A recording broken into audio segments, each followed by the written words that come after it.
Disney adults and whatnot, like people that are going to adult summer camp, I'm like, it's over. I've always had hair issues. I would have like this bouffant, ridiculous hair that always took high like maintenance. No one thinks that you're making $1 million a year, but a lot of people thought I was. I remember my acting teacher once told me in class early, she's like, why don't you stand on your heels, put your chest out and be a man? And I was like, oh my God. Like, is this acting class? Like, did I sign up for this? But she was right. Well, yeah, first of all, welcome to the show. Thanks for joining us. Oh my gosh, so happy to be here. Thank you guys. Yeah, glad to have you on. And I'm personally a huge fan of biographies. So like reading your story was really cool. And I especially love actors' biographies. And one thing that I like about your book specifically is that it's not just a play-by-play of your acting career. Like you go really deep from the first few pages into trauma. Like we're all amalgamations of trauma, which I thought was kind of an interesting way to start. So first of all, I just want to know, like, were you hesitant diving into kind of the nitty gritty of your own personal life beyond the screen persona? Yeah, I think it's a great question because for me, like I grew up in the last generation without social media. Mm-hmm. So public people tended to have like this perfectly curated image that they delivered out to the public. And I never really thought that I would ever get totally honest and personal and transparent, but kind of the times culture started to move in a direction where that was really not only rewarded, but slightly like demanded. Mm. And then also it just felt like my life had so benefited from people being willing to be vulnerable with me and transparent and share their pain, their struggle.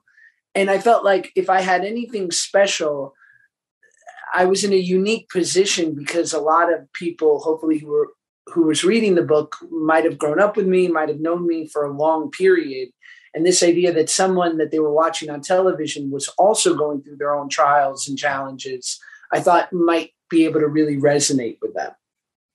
Was there hesitancy? Like, I mean, obviously, you played Josh on TV. So the Josh that people had in mind was that Josh, like this image that they saw. Was there any hesitancy to like rip that Band-Aid off and say like, oh, I'm a real person? Like there's somebody beyond who you kind of know and watched after school? I guess maybe, but I'm not Mr. Rogers, like I think there's certainly a shrine of people like that where you probably, it wouldn't behoove you to be transparent, but I also like, I can't keep up a reputation that it's sort of like I guess it's a trade, right? So yes, to your point, if I never got honest, then I'm preserving this idea for people that's slightly just, it's just nice and it gives people a bit of a reprieve and that's a value because people just love the show. But I think for most people, hopefully this is just an extra level to it. It doesn't take anything away from what they loved about Drake and Josh. They can still watch it and totally lose themselves in it. But also they can, hopefully get a little perspective and a little bit of help too. And if I can do that, then all the better. And if someone's like, I read your book and now I can't enjoy Drake and Josh anymore, I'd be like, there's something deeper going on there. Right. Yeah. That might say something more about them than it does about the book or you. Right. Yeah. I'm curious on when you decided to write the book, why in the timing that you decided to write it in? You got so many other things going on right now. You have opportunities pulling you left and right. You're doing a movie and you got like 2 shows going on. You got a podcast. What was the, catalyst that made you go, I got to get this message out and I got to get it out now? I initially signed the book deal at the start of the pandemic, and it seems like the pandemic was sort of that thing of, especially quarantine, was that idea of if you've been putting anything off, there literally is no excuse. Like if your garage is still dirty now, 2 years later, something's wrong. You should have been organizing. You had the time. And so I think it was like my mental garage. Like I'd always had this idea that I would love to write something, and specifically at 35, someone like me, if I'm writing in quotes, a memoir, because it doesn't even quite feel like that. It to me feels like a self-help book hiding as a memoir, ideally. Yeah. But, if I waited 10 years or 20 years, which would have been totally appropriate and probably better, there's only two things that would have come from that. Either I would have never written it because maybe I don't have much success, or my life transitions in a way that I wasn't expecting. Maybe my life moves away from entertainment. You never know. Or I get a lot of success, and then I'm writing from the perspective of what we see a lot of these, public people memoirs of like these people that have accomplished so much that you almost feel like a disconnect because that person is so the 1%. Sure. So me writing this at 35 is saying like, yeah, I've done some cool things, but I also face so much deep insecurity. And at 35, like this is just views from the halfway point. Like the verdict's still out. Like I've been incredibly lucky, but there's still much for me to do. And I think that's how a lot of people are at 35. Like they've done some good stuff, but there's still a good 20 years ahead of them of hard work probably. Well, that's what's interesting about the book. Like, it is definitely a lot of self-help, and it definitely does cover a lot of ground that you don't expect it to cover, because it could have just been page to page. Here's some fan service stories, from set, like that could have been what it is, but it is a lot of a memoir. It is talking about your life and career, which I think is interesting because in 35 years, you've lived a lot of life. And I was joking with Travis before we jumped on. Like, it almost feels like you were born an adult, like you're doing stand up before you're 12 years old, like what pushed you to start, I guess, growing so quickly and like stepping into a career at a super young age? I always looked up to adults. I wanted adult friends. And I just like now, especially when I see people like who are, the Disney adults and whatnot, like no shade, Disney. He's a former employer of mine, love him, but or like people that are going to adult summer camp, I'm like, it's over. Like, move on.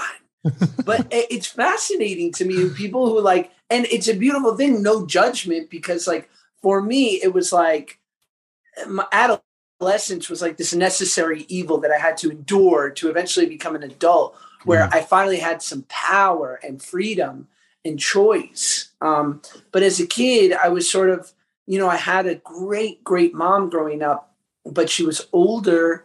And also we were limited financially and just through circumstance. So I constantly felt like I was at the mercy of things out of my control.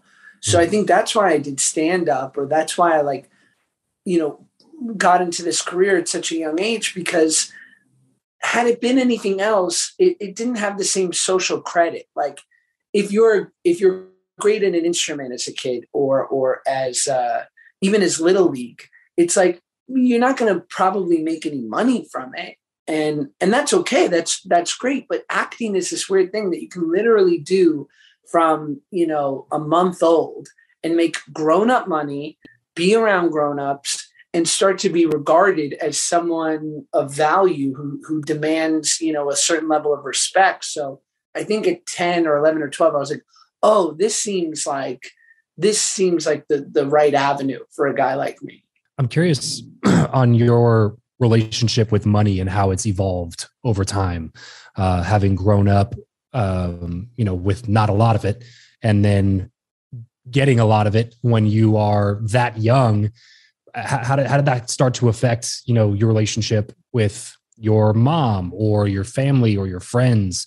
And then post Drake and Josh, like during trying to figure out what you're doing next, and then going back to not having it coming in all the time, and then doing more online things, and now movies and all this other stuff. What has been your relationship or your perspective with or around money along the way? There's this great Fran Lebowitz quote where she says, there's two types of people in the world: people who worry about money and people who don't have any. And I mentioned this in the book, and I wasn't even going to mention money because it's usually gross to talk about it. But my friend Ryan Holiday, who helped advise me on the book, said, you have to tell people how much money you made, because there is a preconception that when you do a show like this, you're set for life. And it would behoove you to correct people's perception that, I basically over 4 years made about $100,000 a year doing Drake and Josh. Now, no one's debating that that's a great income and that's a great middle-class lifestyle. I remember this woman yelled at me on Twitter the other day. She's like, I make half of that and I work with kids. And I was like, no one's debating that you should be making more working with kids. That's way more important. Absolutely. I was like, the only reason I even shared it was that no one thinks that you're making $1 million a year, but a lot of people thought I was. So that when you are in your 20s and you're doing work that maybe you're just doing it for a paycheck, or maybe you're doing something on social media or something that's not as in quotes glamorous because you got to pay the bills. People look at that and go, oh, would you blow all your money? What were you, a typical, cliche young Hollywood guy and bought some like Italian supercar? And it's like, no, dude, I just like had 18 months of runway when the show ended and I had to keep working, as would anyone making a middle-class income. So that was my desire to sort of share that side of it, to just kind of correct sort of like the ubiquitous idea of what someone in my position would be making. And yeah, money, it's a great servant, but a terrible master. And only at 35, knock wood, that I've been able to create a certain level of security have I been finally able to like not totally white knuckle life. Cause I grew up with very little money. So it scares the hell out of me, this idea of ever being in that position again. Yeah. Yeah. Well, I mean, that's a gift now at this point, right? Yes. Because you grow up with money, you don't know what it's like to not have it. And I think it makes you act a lot more disciplined than you would, which is probably the biggest common denominator for most people trying to scrape their way out of poverty, is the lack of financial discipline to think of the future and think of, man, I don't want to be in this position again. Let me figure out a way out of it, and then be disciplined enough to stay in that position. Yeah, it's hard. And like every asset can become a defect. I find for me, it can be a fine line of where, am I being frugal and smart, or am I being miserly? Like, am I over, and there's certain things like, I remember, and luckily I have this big brother from the Big Brother Foundation. He happens to work in finance. So he's a great advisor regardless. And I don't know. I don't know why I feel compelled to share this, but I remember like when my wife was pregnant, she had a doctor that she loved. And we have great, I'm lucky enough to have great insurance through the Screen Actors Guild, which is like a really, I'm incredibly lucky to have, because not everyone has that. And I remember my wife got pregnant and she had a doctor who she loved, who happened to not be covered by that insurance. And I was like, well, this is simple. We should go with someone who's covered. Like, we have this great insurance. I've been paying into it for 20 years. And I remember I got on the phone with my brother and he was like, are you nuts? He's like, your wife is carrying your kid. She likes this doctor and she's really good. And yeah, it's going to cost you a couple grand out of pocket, but you have that money. And what else are you going to spend it on? Like, this is the perfect use of, in quotes, a luxury. Yes. And it was a great lesson for me to be like, yeah, like this is the things to spend on. Yeah. It's not about things or all the other things that most people look at money being. It's options. It's the freedom to choose. It's when you're in that situation, you can decide to do something different. You're not forced into a certain, you're not forced into a certain mold because, well, this is how it is and this is all we have, so we have to take it. It's just options. That's such a great point. You're right. And it's the luxury and the privilege of options, because, so few people are afforded that. So, dude, I wanted to talk about money there for a second, just because that's one of the things that, like, on the show, we like to talk about things that most people are like, they look at as being taboo topics, but they're so prominent. Like, they're things that every single person listening deals with, and it sucks that it's so culturally frowned upon to talk about some of these things, because they're the root of so many issues and problems for a lot of people. And so we like to talk about talk about certain things like that. But I do want to get back into your story specifically before we talk a little bit more about where people can find the book and things like that. So can you take us back to when you jumped into the online world? So like you're coming out of more like traditional media, Hollywood acting, and then you see these like random online companies that are popping up, and people are actually able to build influence, create attention, and craft a living out of this thing. And not many celebrities at the time were jumping in or taking advantage of those things, but you were one of them. Why? For the 2 or 3 years leading up to getting on social media, I was sort of treading water financially. And it was my pleasure to take care of my mom. I knew since I was 15, 16, I would always do that, but I was sort of supporting 2 households. And it was certainly stressful, even though it was an honor to be able to do that because she was older and she had really given up a lot to support my career.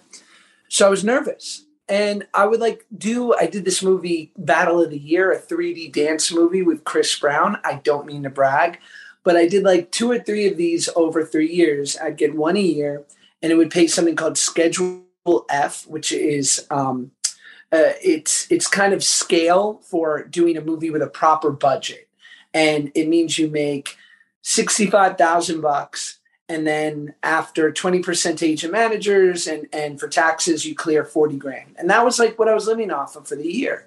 But when you're supporting 2 households, that money goes like that. And so it was nerve-wracking. And I remember I started to get this following on social media, and I'm seeing people. For me, it was never in the interest of making money because there was no good example of people making money on social when I got in. For me, it was this idea that I'd constantly gone on auditions and people would say, yeah, he's great, but this other guy is good too, and he's coming off of something big. And Peck hasn't worked in a while. And I was like, I need something. Like, I'll take an edge. And the social media following, I said, well, maybe some savvy executive will say, he's good for the role. He had a good audition. And in addition, he can also help sell the movie. But then after a year of doing that, I see that there's like Boost Mobile and like McDonald's doing Vines and promoting on social media. And I'm like, well, I have a pretty good following. I have more followers than that guy. Like, should be able to maybe get something in this area. And I remember the first time I got an email from a company called Badoo, which was a dating app company out of Europe. And I'd seen a lot of people do ads for it. And they said, would you like to do an ad for us on Vine? And we will pay you $5,000. Just give us your PayPal account. And I didn't even have a PayPal account, but I thought, well, I'm going to give this a try. And what's the worst case? I make a 6-second funny video. I'll pull it down if they don't pay me. And I remember I posted it, and within seconds, I get an alert from my PayPal that the money was transferred. And I was like, oh my God. I mean, this was revelatory because just to make enough money to not even support my nut for the year, I had to go through auditions and negotiations and pray that I was like the right guy. But suddenly I made a healthy amount of money by doing this thing that I was already doing. So that was enough said. I remember I leaned into that, and right away, I just started figuring out what are the agencies who are brokering these deals. How can I be on the list of all these people and be considered for these opportunities? And it just, one after the next started to happen. And I sort of never let off the gas. Yeah. Well, this is something that's kind of interesting because in your book, there's like this dichotomy of like, this is what's making you a good amount of money. You're growing really quickly. You're getting known, which is near impossible for a lot of people. They'll peak, as a child actor, and then they disappear where they go. And you're building this new following. And this is before you see like a Bella Poarch landing a music deal. And this is before you see all these influencers stepping into this space. And the way that you talk about transitioning into social is a lot like when I would read, actors from decades ago talking about going to TV. It felt like, yes, I'm making a lot of money. I'm getting very popular in this medium, but also there's this feeling of like, now I'm the social media guy, or now I'm the TV guy. How long did you have that lingering feeling that you describe in the book of like, oh man, like now I'm a YouTuber. Like people are looking at me and going like, now he's a YouTuber. He used to have this cool show and now he's this, was that hard to work through? And like, how long did it take to kind of navigate that? I'm still there. You're like, I'm on a podcast. What am I doing right now? I look, when I finally, I went through a 3-year slump of really not working. And it was at the time where my YouTube career was at its apex. Mm-hmm. And it was just, and I don't know if there was like a lot of animus or vitriol tied to it. It's just people like to break my balls about it. Like, and they didn't think it was that, because again, like, they're like, oh, poor you, right? Like, you came from this cool thing, but like now you're making a healthy living, you know, making stupid videos of you eating hot chicken. Like, we're really going to cry for you, bro. Like, so it certainly wasn't like, I don't think people were necessarily being mean, but it got to me because my identity was so wrapped up in being an actor. And if I'm even being honest, more honest, it was the thing that I loved most of all. And so this idea that I'd worked at this thing since I was 10 and that I might have to let go of it was like ego shattering. Mm-hmm. And so I spent the 3 years. I would audition. I did like a guest starring thing here and there. And once a year I would test for a show. So like and for anyone who doesn't know, like you would, for a network show or really any show on TV, you audition, then you get a call back. And then eventually it's called the test, where you and maybe 2 or 3 other options of other actors, you know, go and audition in front of all the network executives. And they decide like if you're the guy for the part. And that's a good sign. You know, if you're getting that far, it means you're probably doing the right thing, even if you don't get it. So I had a little bit of data to support, like, well, I'm not like completely out of the ballpark, but I'm not connecting. The one thing that was my saving grace through those 3 years was I went back to acting class because I knew that I accrued some bad habits and that if I really wanted to be considered for the roles that I dreamt of, that I needed to be really good. And I wasn't sure if I was. And I'm not even sure if I am now, but I needed to know that I was doing everything in my power to be the best version of what it is I do. What? So I think that's what saved me. So January, 2020, I auditioned for the show Turner and Hooch on Disney Plus, and I booked it. And I just remember what a turning point that was for me. And it was a lead up of 3 years of ego death, going back to acting class, facing my demons, looking where I needed, to improve and allowing myself to like do that work. And in a weird way, I don't know why I feel compelled to mention this. I've always had hair issues. Like, I'm a Jewish kid. I have thick ethnic hair, super curly. And so for the last decade, I would get my hair relaxed, like get the shit, comb through my hair. Like literally it smells awful. And I would have like this bouffant, like this long hair, beautiful, ridiculous hair that always took high like maintenance. And I remember it was like December of 2019. And I was like, I'm going to shave my head. Cause like in a weird way, that hair was like a manifestation of like ego and vanity and betraying who I really was. And I was like, I don't know why, but I got to cut all this hair off and just see if I can like live my life not attached to this look or who I think I am. And I don't know if that had anything to do with it. Maybe it's just like you would more believe a cop with a crew cut than you would with like dreamy Fabio hair. But like a month later, I booked Turner and Hooch. And I think like it was somehow correlated. You mentioned, money obviously not being the sole driver. You talked about that, but then, you also talk about, you were on Michael Rosenbaum's podcast and you both kind of were sharing, like, it's really embarrassing when you're out and people are pointing you out as like, oh, you're that guy. Like you talked about your mom specifically being like, oh, did you see my son? He has this show. And that's like, you said it makes you like viscerally uncomfortable. But on the flip side, you talk about, you critique yourself a lot in your book for being self-centered or having an ego. Like when it comes to acting specifically, money and ego drives a lot of people to want to be an actor. What's the thing that's driving you specifically? If it's not money, if it's not necessarily fame, is it just the craft or is there something else that kind of is pushing that? I think we have a lot of our greatest athletes because of shitty admonishing fathers who told their kids that it was never good enough. And we've seen a lot of greatness driven by chips on people's shoulders. So I think that works. I think money and prestige can work too. I think it can tend to be a bad fuel. Like it'll make your car go, but it'll erode your engine. So I think I definitely for decades was driven by a deep-seated need for financial security and to prove everyone wrong who ever doubted me. And I'm not sure that's totally gone.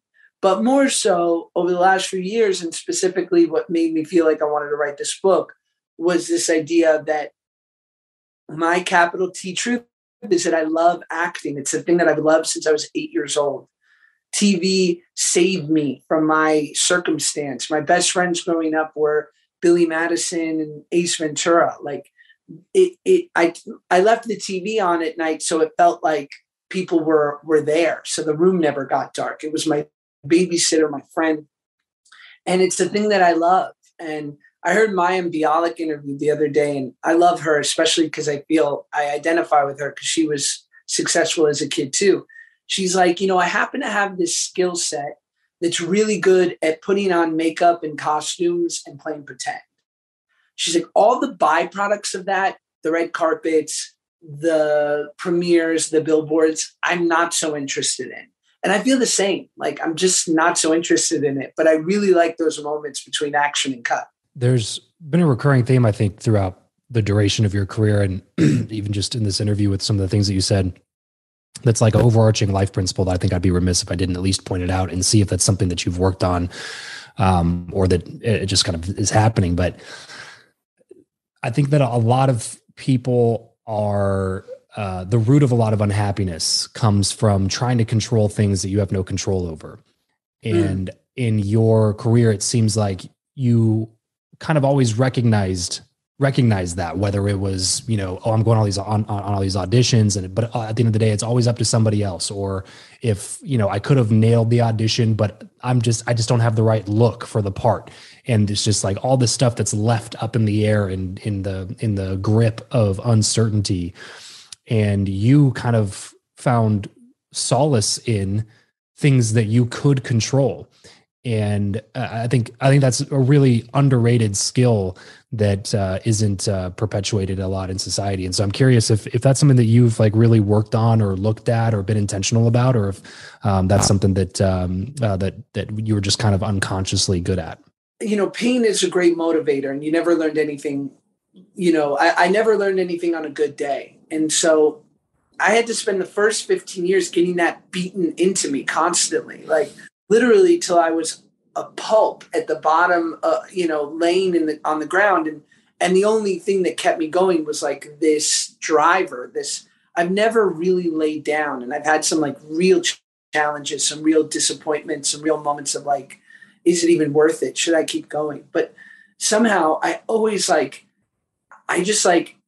get an email and an audition comes in, and 9 times out of 10, even if it's like something I'm not super interested in, or it's not cool, or it doesn't pay, or like, it doesn't matter. Like my brain goes into this gear of like, print out the sides, read the pages, prepare. Like, that's it. Go in. Like, this is your job. I just think I've been doing it long enough to where I don't ever feel bigger than the audition. Like, this is your job. This is what I do. So yeah, it took me a long time to stop trying to control, to stop trying to need certainty. And it creeps back in to my life, but it's fruitless. Like it's just like, as much as I try to control and hold on, the more life makes it clear that it won't work. Yeah, sure. Talk to us about the book writing process. You've done a lot of different types of media, but writing a book, going through publishing, promoting, trying to sell the book, like how has that been? I've really enjoyed it because it's been one of the few things where my wife is constantly telling me, like, be yourself, like just be yourself. And it might sound like overly simplistic or reductive, but it like most things, it's, I think advice that you get that you could transport it 25 years into the future or into the past, you could run it through 1,000 different lenses, but it's always right is the best advice. And I can't see how be yourself could be misinterpreted, like, which is why it's good advice, because I'm constantly trying to people please. I remember one of the, if there's any actors listening, but like even someone who goes like on a job interview, for years, I would go into auditions and I would try to read the mind of the casting director and the director and producers and think, what are they looking for? And how can I give them what they're looking for? Instead, doing my job, which is I've been given a script. Within that script are clues to who this person is. And those clues are in the form of how they talk and how people talk to them. Like if someone, sometimes it might not even be my line. It might be the line that's being said to my character because someone goes, why do you always avoid the problem? Like, or why do you always jump to conclusions? Well, that just told me 10 things I need to know about my guy. He jumps to conclusions. Maybe he's, guarded in some reason. Maybe he's been hurt by someone. But if I'm willing to do the work and I've been in acting class and I've been staying primed as an actor, then it behooves me to take make a decision about what I think would be best for this character as it serves the writing of the script and the director. And then I just go in there and I deliver that. And what happens after that's kind of not my business. But I was always trying to people please. I always had this forward energy of like, but don't you love me? And can I be the best for you?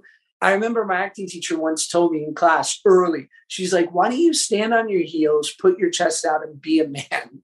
I was like, oh my God, like, is this acting class? Like, did I sign up for this? But she was right. So it took me a really long time to realize like, no, if I do my work, then really all my job is the attempt, That's a funny story in your book when you're talking about doing Red Dawn and like being with a Chris Hemsworth and trying to imitate his kind of action appearance and sticking out like a sore thumb. And like, for anybody who's listening who is, maybe in the realm of acting, somebody who is feeling that pressure to like, oh, I need to be the ideal version of what this character is supposed to be, or, what this role is supposed to be. How do you dig past that, especially on productions where there's a lot of weight and like expectations surrounding it? Like, how do you set that aside and feel comfortable saying like, I'm going to give them what I am. And even if it doesn't work for them, like I feel comfortable, what I'm delivering. Oof, it's hard. It shouldn't be wrong. And hopefully you get to a place, my friend Brian Garrity, who's a great, great actor, and he's, he was a co-pilot in Flight, and he's worked in Boardwalk Empire and Big Sky, and like he's delivered so many great performances. And he, I think, says this great thing, which is that when he gets cast for a part, he starts to work on it with the director and really starts to break it down. And if it needs no work and it's totally clear from the script, beautiful. But if he has some questions, he wants to add some things, he needs some help with, understanding motivations and whatnot. He's like, I want to give the director enough time to either, for us to figure out what's not exactly working, or for them to recast me.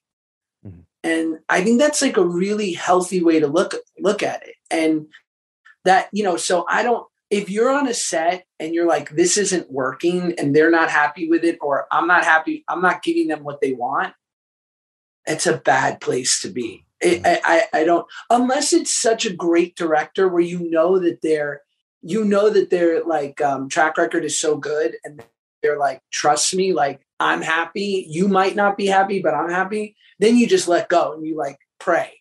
And you're like, well, he's never embarrassed an actor before. He probably won't again. Right. But like that, because that can happen, but you have to be in great hands for that.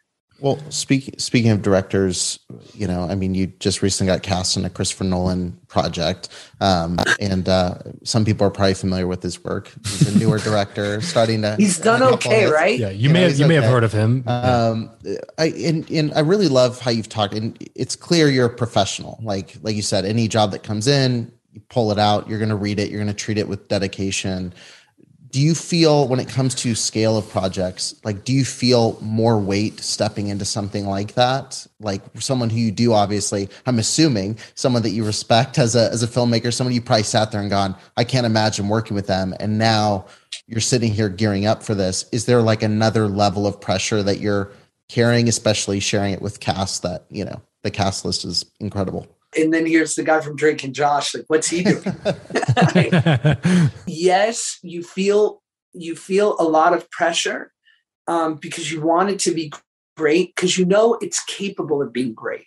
You know, with certain things you're doing, if you're doing a sitcom or something like that, I mean, granted, there have been some brilliant sitcoms, but if you're just making something that's just like a little bit more kind of mindless or what have you, you know that the ceiling for it to be great is only, you know, it's at a certain level.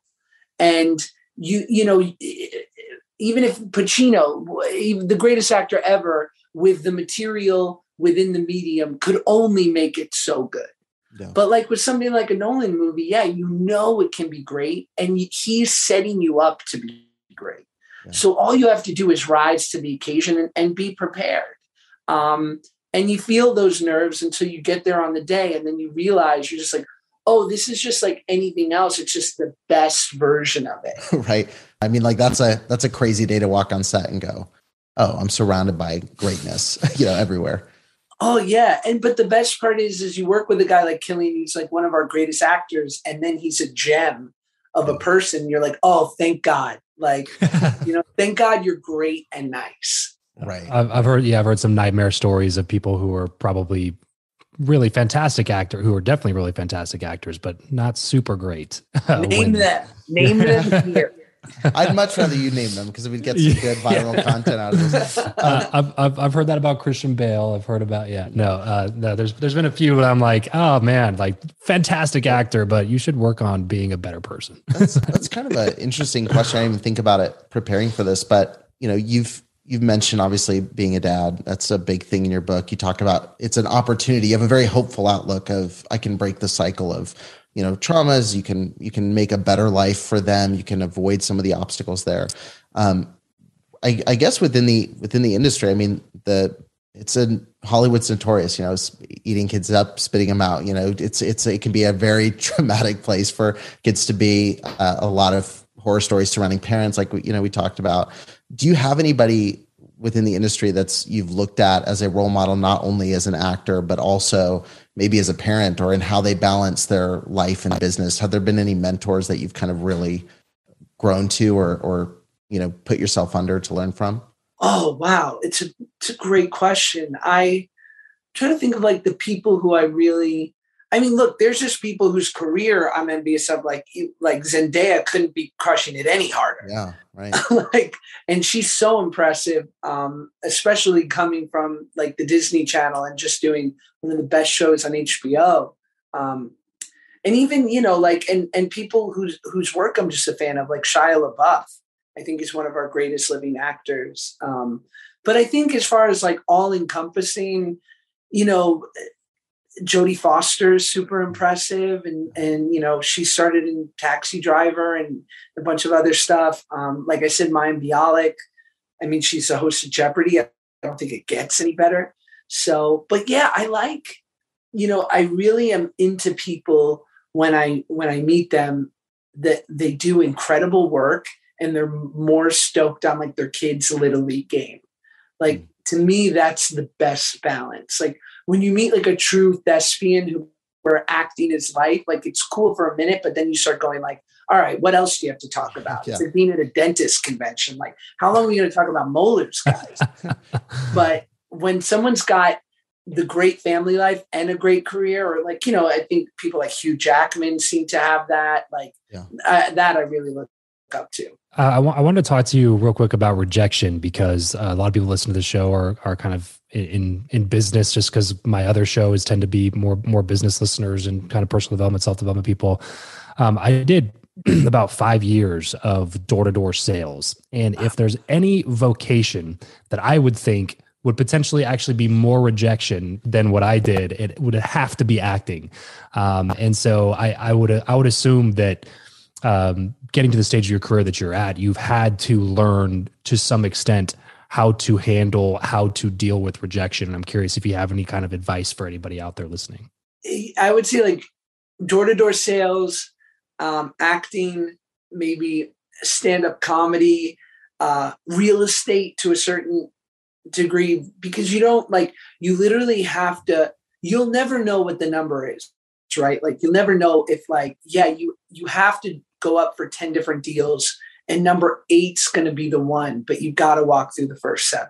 Yeah. So you just don't know, but it's, I would just say the only way I was able to get over rejection was when I went back to class and I started really looking at where did I have blind spots? Where was I less than? Because I think I was giving myself this little emotional safety net, this caveat, where I would say, well, if I didn't get the part, it's because I didn't give it all of me.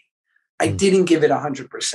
And had I given it 100%, well, then probably I would have gotten it, because that's scary, right? It's scary, this idea to give it your all and then be confronted with this idea of like, yes, you did give it every ounce of you and it still wasn't enough. But then it's like, but what is life?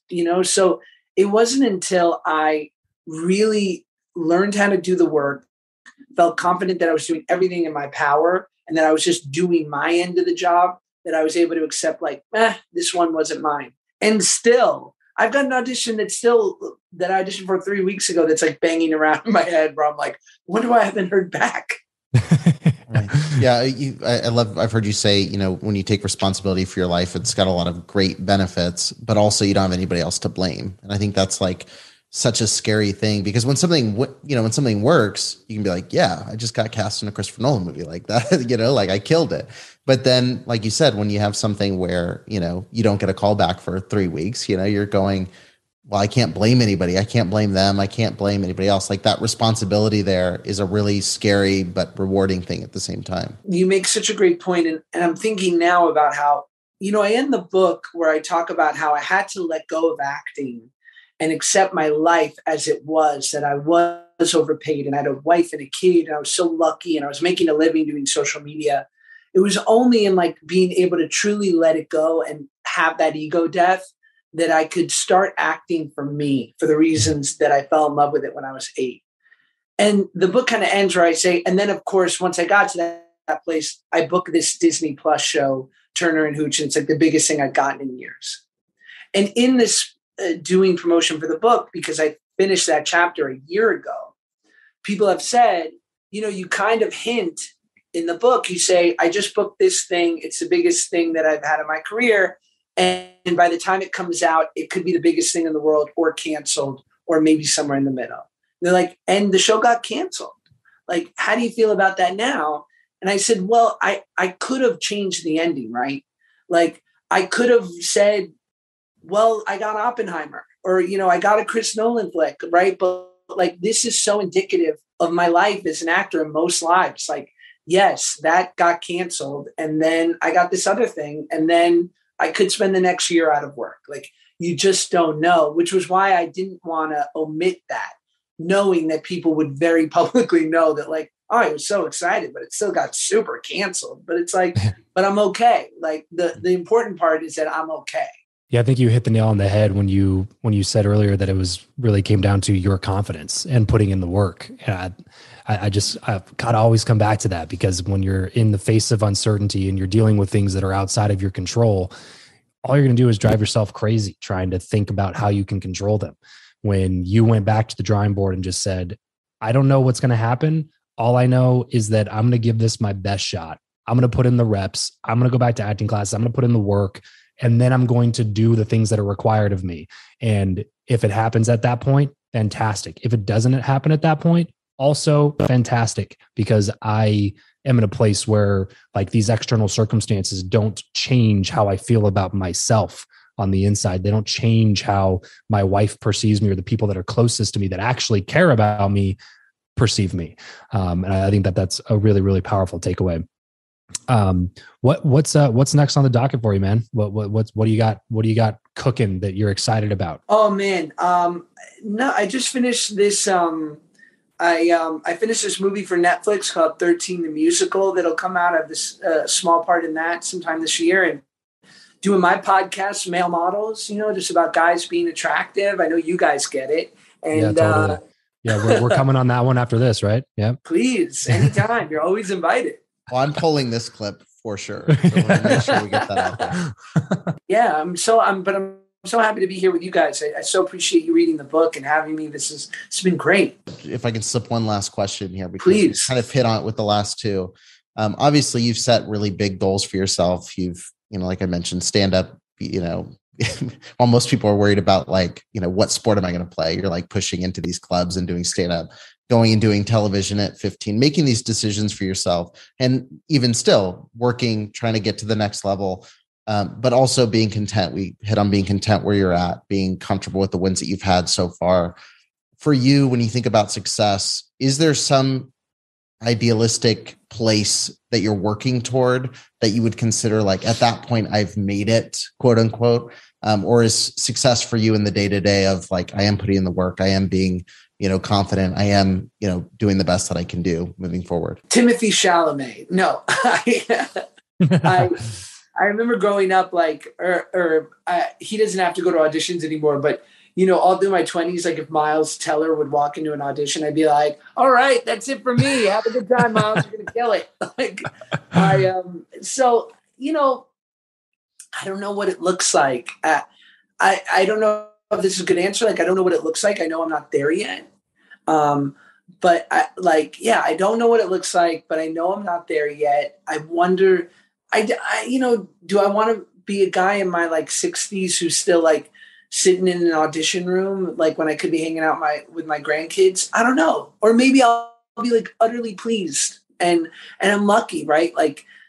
Most actors get better with age, whereas athletics, there's so many things, I've done a lot of research about physicists because of Oppenheimer as of recently. And, what you learn about the different sort of sciences is that mathematicians tend to do their best work before they're 30. I don't know why that is, but there's a high burnout rate. Whereas physicists tend to do their best work in their 30s, 40s, 50s as they get older. And I interviewed this famous physicist, Dr. Brian Keating out of UC San Diego. And he said, it's because at the heart of what we do, there's this deep curiosity for the way in which God's mind works. I was like, oh my God. But I think as an actor, as a creative, right?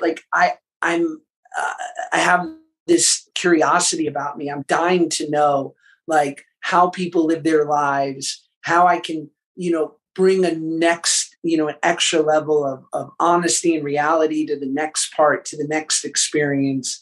And I feel really lucky. That drives me because I'm not sure everyone has that level of curiosity about what they do.